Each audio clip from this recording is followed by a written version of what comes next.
So last class we talked about the Protestant Reformation. Today we're going to be talking about the Counter-Reformation and the impacts of all of this Reformation movement. Again, as a reminder, our focus or essential understanding for today's lesson is that the Reformation had its roots in disagreements about theology, but it led to important economic and political changes. Religious differences and hatreds also caused war and destruction to many different parts of Europe.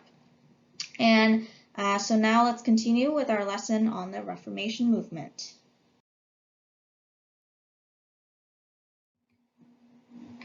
So if you would recall, we talked about Italy in our last classes, and Italy during this time was controlled by ruling families in the Italian city-states. But we'll shift our focus a little bit today to the Holy Roman Empire, and at this time, the Holy Roman Empire was consisted of a complex of territories that would cover pretty much modern-day Austria and Germany. And we have quite a complicated situation here in Germany where we see the princes in northern Germany converting to Protestantism, ending the authority of the Pope in their states. Northern Germany was essentially a collection of city-states, but converted to Lutheran during the Protestant Reformation. So we have here with northern Germany converting to Lutheran during the Protestant Reformation, while the southern areas of the Holy Roman Empire, where the Habsburg family were in authority, still remained pretty much Catholic. Although we see this empire having control over the areas of modern-day Austria and Germany and surrounding regions, the empire was relatively weak, with local feudal lords independently in control. There are several other factors that also contributed to the weakening of this empire. We saw the Holy Roman Empire losing parts of Hungary to the Ottoman Empire in the early 16th century. And in addition to that, the 30 Years' War in the 17th century resulted from a religious conflict remaining as one of the longest and brutal wars in human history, with almost 8 million casualties. And then in conjunction with that, during that period, there was famine and disease that were caused by the conflict. So all of this started as a battle among the Catholic and Protestant states. And then we also have in northern Germany, consisting of city-states, we begin to see one of them, Prussia, starting to gain momentum and power as well. So pretty much quite a few things going on here.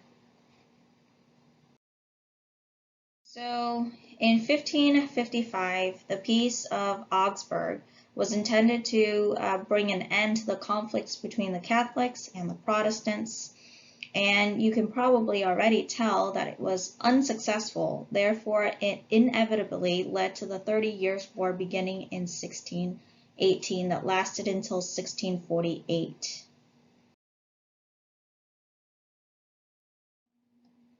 So here again, just repeating what I kind of pretty much said.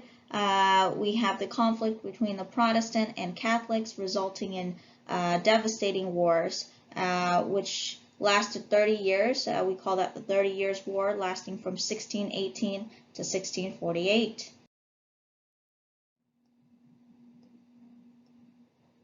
So it all started with the Protestant territories of Bohemia, who were under the rule of the Habsburg at this time, which started challenging the authority of the Holy Roman Emperor.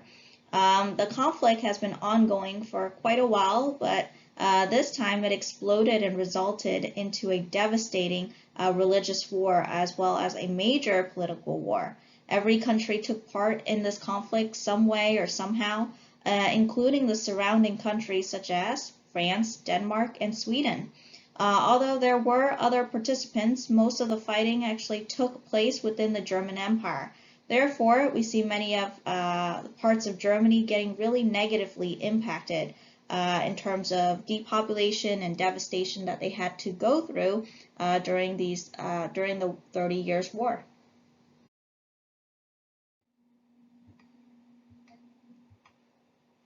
So finally, all of this came to an end in 1648 with the Peace of Westphalia negotiated. The treaties signed here recognized the independence of German states, and Prussia, being one of them, as we have said before, started to gain power, and we can see it being one of the strongest by now. We can see the Holy Roman Empire weakened by this time with territories reduced and the emperor and the Habsburg family not really holding onto any significant power. The Holy Roman Empire barely held it together, but managed to survive until it was formally dissolved later in 1806. And so quite significant, we see the initial conflicts between Protestants and Catholics paving an end to this empire later on.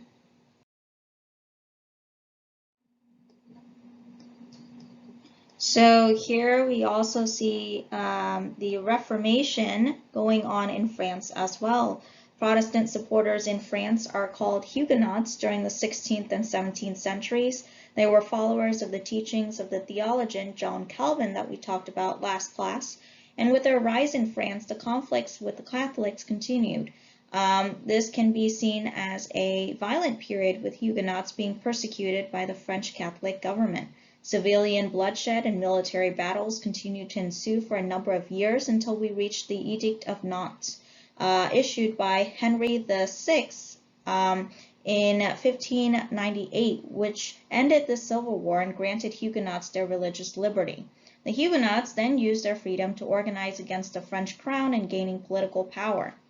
But when Louis XIV ascended the French throne in 1643, we start to see the persecution of the Huguenots again, forcing Huguenots to convert to Catholicism. To escape from religious persecution, we can see Huguenots fleeing France and settling all over Europe, the United States, and Africa.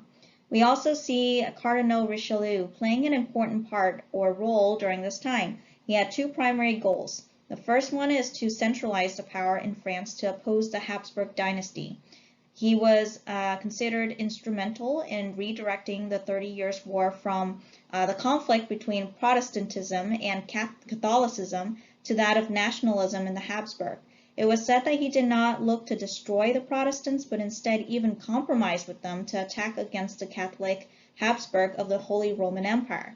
His role in the politics shows his ambition, and it was even said that he studied the works of Machiavelli as he navigated this political scene.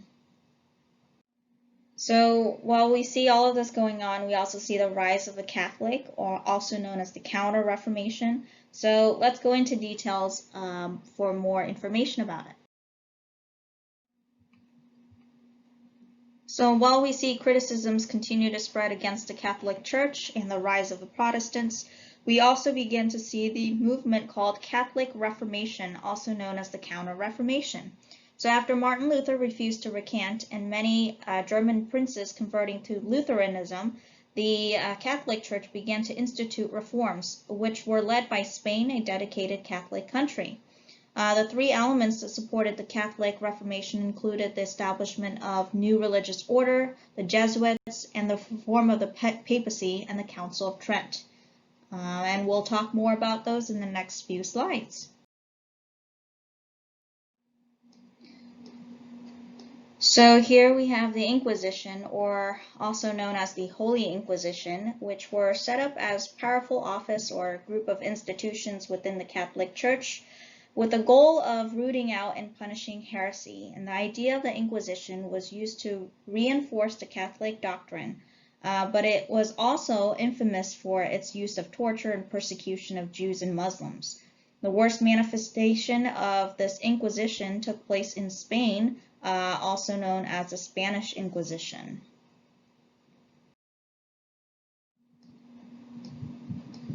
And so as people continue to question the practices and authority of the Catholic Church, the Counter-Reformation were efforts by the Roman Catholic Church that took place to address the criticisms brought on by the Protestant Reformation.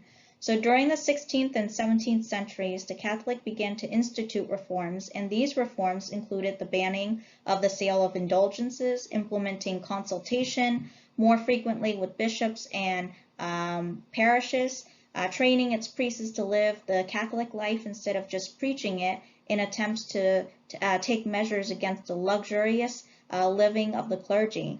The Catholic Church made it clear that it was not yielding to the Protestant demands, but instead rather providing clarification for its positions.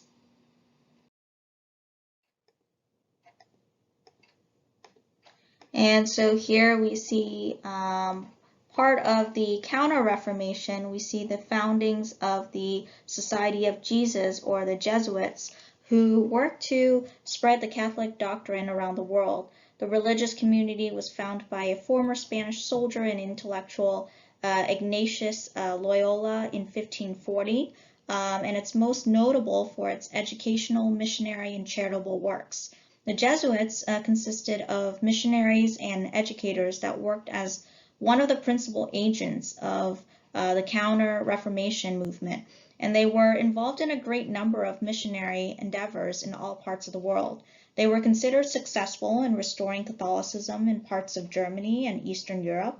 They would practice self-control and moderation, believing that prayer and good works would lead to salvation. They also implemented and supported a stricter training system, which led to higher expectations of morality for the clergy.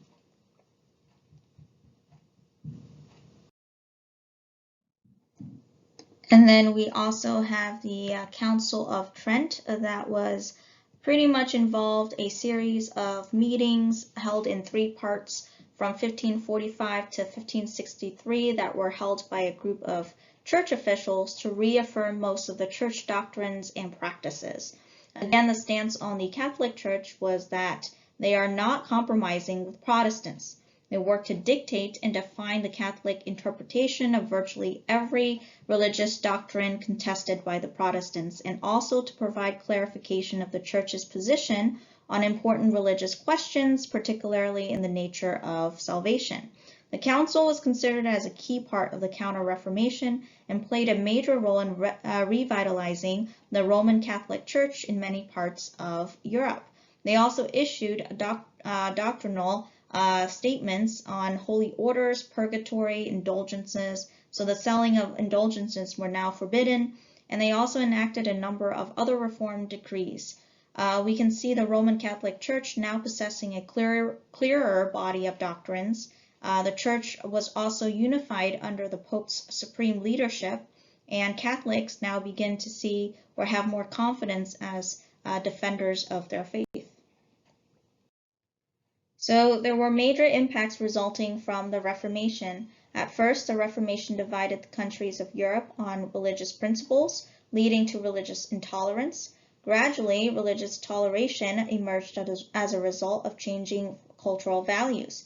And lastly, we mentioned the invention of the printing press last class, and it was instrumental in spreading cultural ideas, including the spreading of opinions and criticisms that led to reforms and changes during this time. And so here let's talk again about the importance of the role of the printing press. The impact of the printing press was significant as we see the growth of literacy spreading around Europe. We see the reading of the Bible becoming more accessible and widespread now that the Bible is now printed in English, French, and German as well. So that really comes to our conclusion of the Reformation and the Counter-Reformation lesson.